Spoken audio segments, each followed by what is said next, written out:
LaWanda Hicks practice speech, current event. The outlaw of plastic bags. A step in the right direction or a waste of the government's time? There has been a concern about the environment and the effects plastic have on it. The effects of plastic is shown to upset the natural habitat of many of its inhabitants. In this speech, you will be shown the history of plastic bags, pros and cons of the effects of this convenient invention, the government's new ban, and a brighter alternative to the product. Since the 1960s, plastic bags have been used across the world. These bags were introduced as single-use bags for carrying items from stores to home. As some of you may know, it is not uncommon to use them for other uses such as trash bags or for storage. A very bright Swedish engineer, Stephen Gustav Thulin, developed the method of forming a simple one-piece bag by folding, welding, and die-cutting a flat tube of plastic for a local packaging company.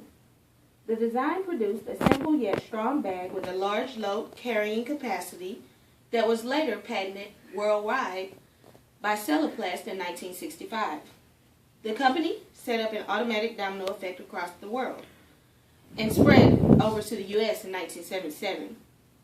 The Dixie Bag Company of College Park, Georgia, was the first place this product was put into place. By 1982, several other companies joined throughout the world, which created the widespread era of paper or plastic. Now that we've had a brief history of the product, let us move on to the effects it has on our growing country. Have you ever heard of the expression, take care of Mother Earth and it will take care of you? Well, keeping that in mind, there are many pros and cons that come with the plastic convenience. The pros will be considered the convenience of just having a bag with handles that holds a large amount of items at one time. For some, it may ensure a simple lining in a wastebasket. You know, we all use it for trash. It ends up being cheaper than to use the multi-purpose bags versus the healthier Glad bags. According to the National Cooperative Grocers Association, the NCGA website, you can find that at ncga.com, over 14 million trees were used in 1999 to produce 10 billion paper bags for Americans. With the introduction of plastic bags, it cut the amount of trees down each year for customers to use, so this saved on the energy it was used to recycle them by 91%.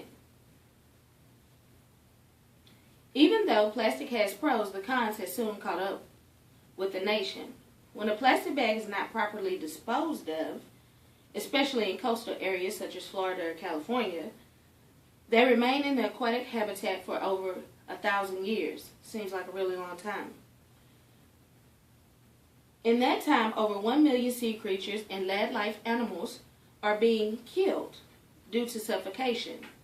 In a landfill, plastic does not break down, meaning it stays there forever.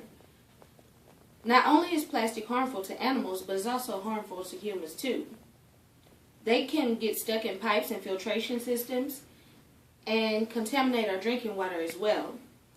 How many of you have seen a plastic bag floating in the wind? Well, who knew that a ballet in the wind could cause so much damage? Now we will be discussing the government's attempt to ban the use of plastic bags. Some cities in America have already implemented a plastic bag shopping fee for those persons that do not choose to purchase reusable bags. Of these cities, the first to jump on the bandwagon was San Francisco. On March 27, 2007, you can find that at www.sfga.com.